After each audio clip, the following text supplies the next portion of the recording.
नमस्कार, capital TV का खास शो ऑपरेशन पाकिस्तान देख रहे हैं आप। मैं हूं आपके साथ पूजा।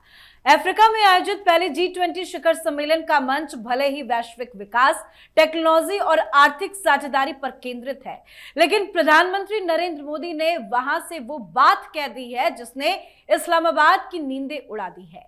सत्र को संबोधित करते हुए प्रधानमंत्री नरेंद्र मोदी ने आतंक पर कड़ा प्रहार किया है। प्रधानमंत्री नरेंद्र मोदी ने ड्रग टेरर नेटवर्क के बढ़ते खतरे पर दुनिया को आगाह करते हुए एक मजबूत वैश्विक कार्रवाई की अपील की है।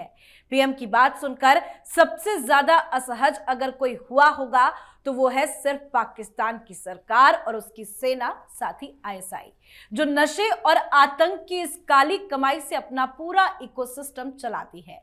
तो वहीं दिल्ली ब्लास्ट केस की जांच तेजी से आगे बढ़ रही है। मामले में गिरफ्तार आरोपियों से लगातार पूछताछ चल रही है। इस दौरान संदिग्धों के बारे में कई हैरान करने वाली जानकारियां भी सामने आ रही है। पुलवामा के एक इलेक्ट्रीशियन को हिरासत में लिया गया है। जैस कनेक्शन की जांच की जा रही है। साथ ही दिल्ली पुलिस की क्राइम ब्रांच ने आईएसआई कनेक्शन वाले एक बड़े इंटरनेशनल हथियार तस्करी नेटवर्क का खुलासा किया है।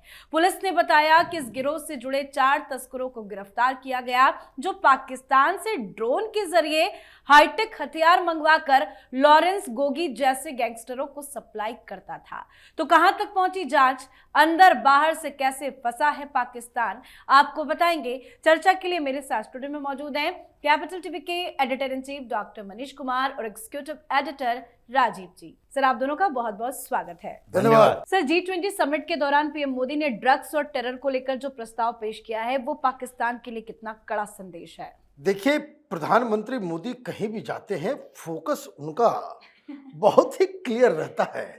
वो पाकिस्तान के बारे में जरूर कुछ न कुछ ऐसा करते हैं कि इस्लामाबाद में लोगों को जो है वो थरथराहट, कपकपाहट वो शुरू हो जाता है।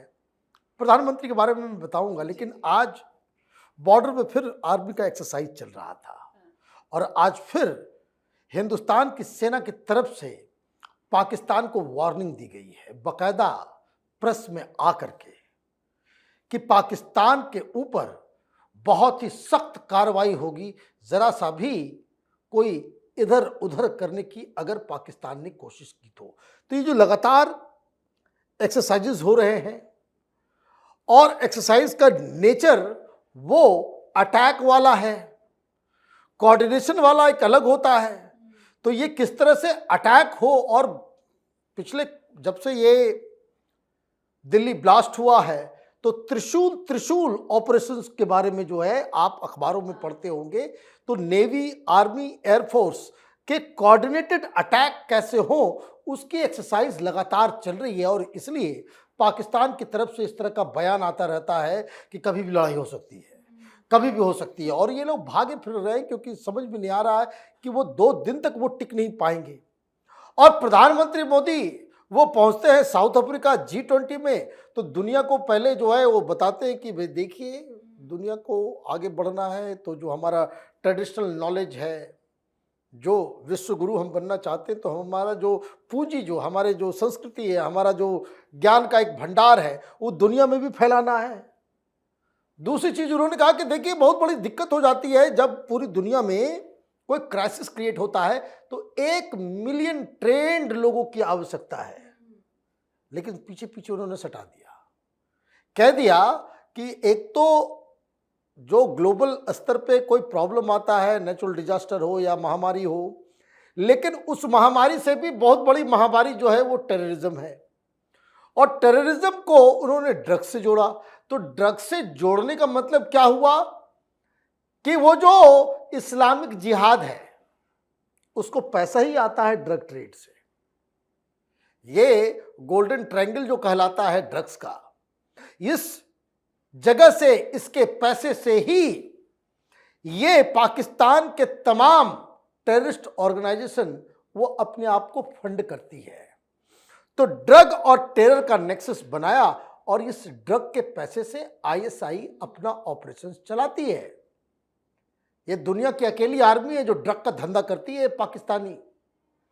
तो ये जो है वो पाकिस्तान के जो टेरर नेटवर्क का जो फाइनेंस का जो स्ट्रक्चर है उसको दुनिया के सामने लेकर के आना और उसके खिलाफ कार्रवाई करना, ये प्रधानमंत्री ने बहुत बेखूबी आज किया है। और पीएम मोदी जब भी राजीव सर अंतर्राष्ट्रीय मंचों से इस तरह के मुद्दे को उठाते हैं तो सहमति भी सबकी मिलती है, लेकिन आतंकवाद का मतलब ही पाकिस्तान है, पाकिस्तान मतलब आतंकवाद, जिसका विरोध लगातार भारत करता है। अब वैश्विक मंच पर पाकिस्तान को घेरने की क्या तैयारी चल रही है? देखिए, ये वैश्विक मंच पर जो पाकिस्तान के बारे में या टेररिज्म के बारे में प्रधानमंत्री ने बोला है, उसकी तैयारी पहले से भारत कर रहा है।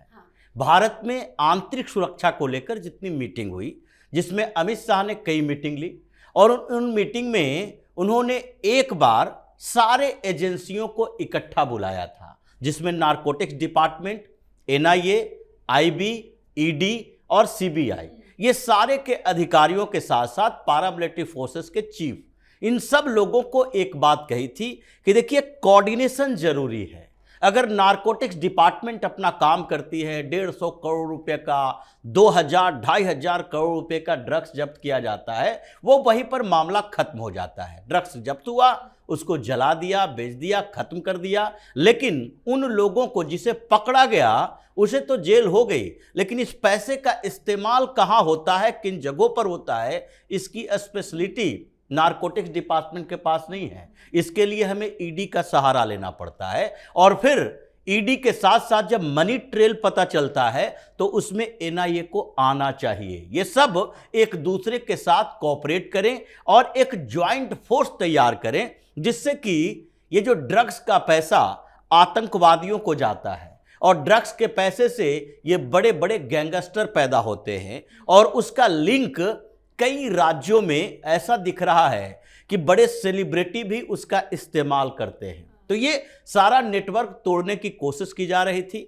और उसमें प्रधानमंत्री मोदी को एक अच्छा मौका मिला।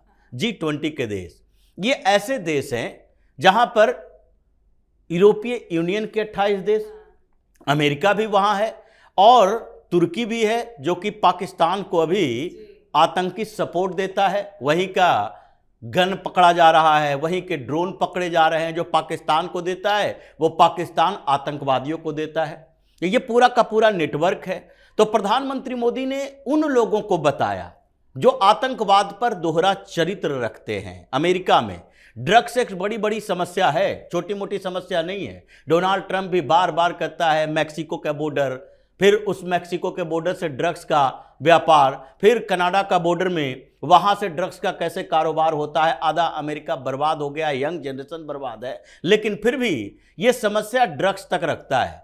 जहां टेररिज्म की बात आती है, उन दोनों को नेक्सस को एक साथ नहीं जोड़ा, वो तभी जोड़ता है जब उसके ऊपर आफत आती है। जैसे अफगानिस्तान में आया, जब अफगानिस्तान में पता चला अफीम उपजा रहा है, तालिबान उसके पैसे से हथियार खरीद रहा है, अमेरिकी सैनिकों को मार रहा है।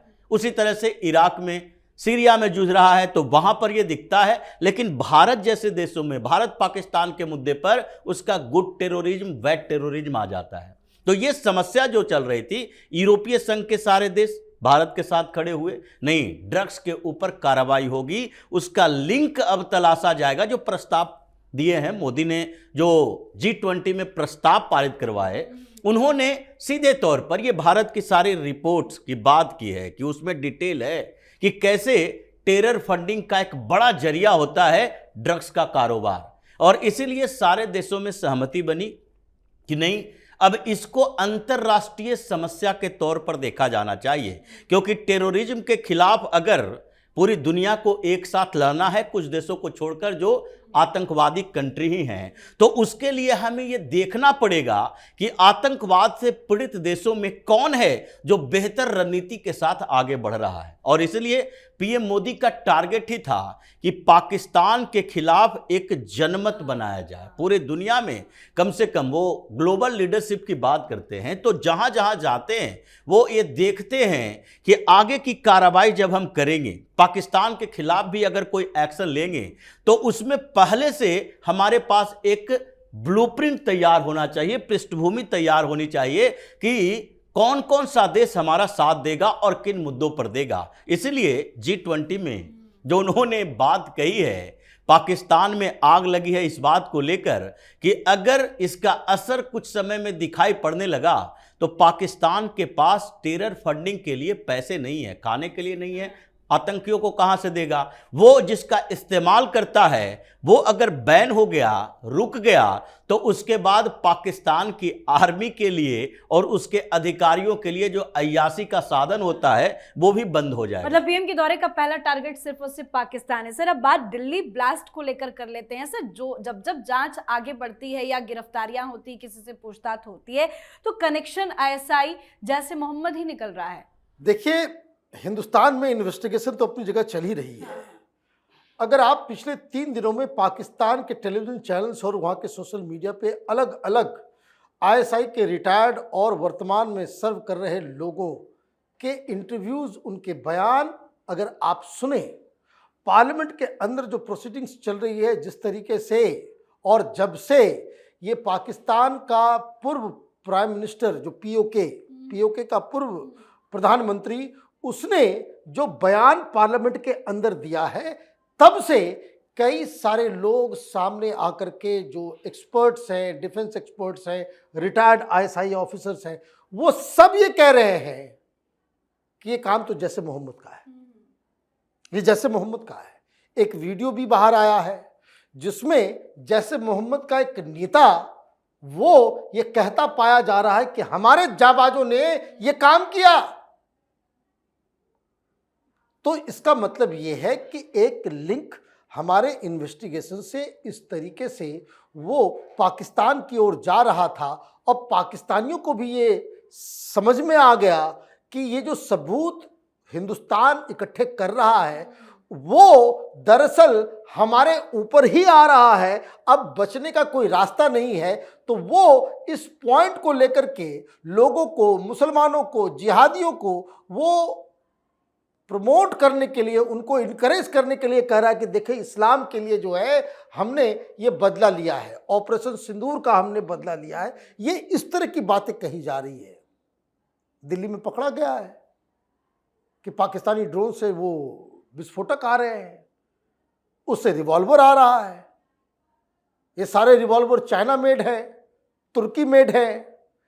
तो कहने का मतलब ये है कि एक खाका तो तैयार हो गया कि ये जो हिंदुस्तान को जलाने के लिए ये डॉक्टरों की ये जो फौज इसने खड़ा की थी, इसके पीछे पाकिस्तान है।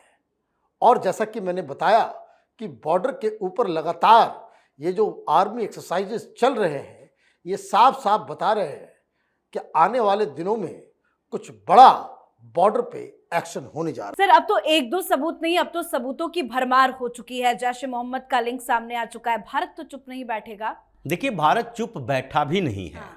जो पाकिस्तान के आंतरिक हालात है और हिंदुस्तान के अंदर, भारत के अंदर जो इस पूरे मल्टी स्टेट नेटवर्क को तोड़ा जा रहा है, जिससे परेशानी बढ़ी हुई है।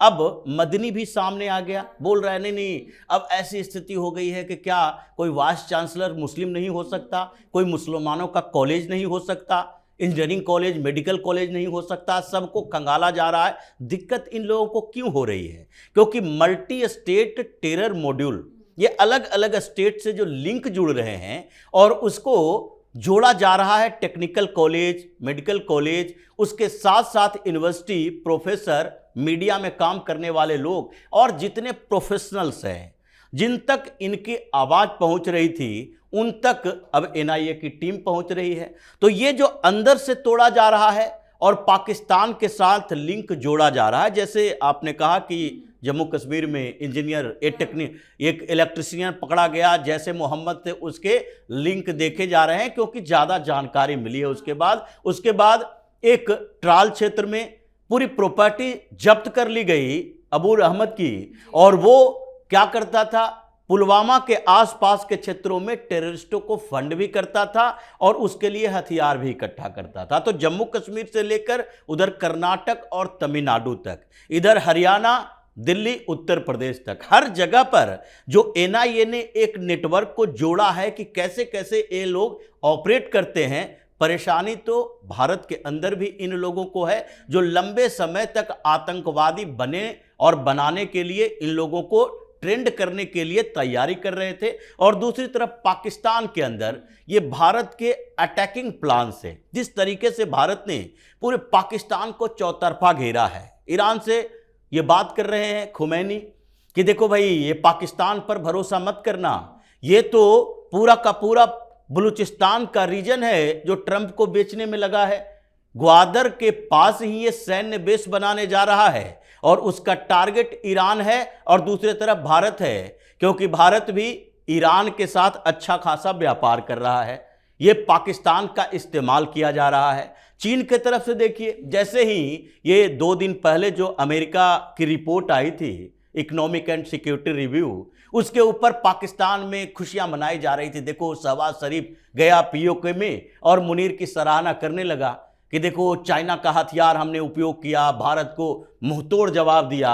लेकिन दूसरे दिन ही चीनी विदेश मंत्रालय के प्रवक्ता माओ निंग, उन्होंने सीधे कहा, एक किस रिपोर्ट की बात करते हुए, भ्रामक रिपोर्ट है ये, अमेरिका के उस रिपोर्ट पर हम लोगों को भरोसा नहीं है और पाकिस्तान को यह सोचना चाहिए कि ऐसे सिचुएशन में हमने उसकी कोई सहायता नहीं की है। ये ट्रंप के चक्कर में चीन को दुश्मन बना रहा है। बलूचिस्तान में ग्वादर के पास सैन्य बेस देने की बात करके भी चीन को दुश्मन बना रहा है। तो चारों तरफ से पाकिस्तान घिरा है। अफगानिस्तान के साथ संघर्ष चल रहा है। टीटीपी ने 2 दिन पहले ही उसके एक रजिस्ट्रेशन कार्यालय के ऊपर कब्जा कर लिया, 2-3 जगह से पोस्ट से भगा दिया, पेट्रोलिंग करते हुए खुद के ये वीडियो जारी कर रहा है कि देखो, इन जगहों से मुनीर की सेना भाग गई, 2 घंटे तक हमारे सामने टिक नहीं पाई, हमने कब्जा कर रखा है, अब पाकिस्तान की सेना को चैलेंज करते हैं, जो करना है आगे कर ले।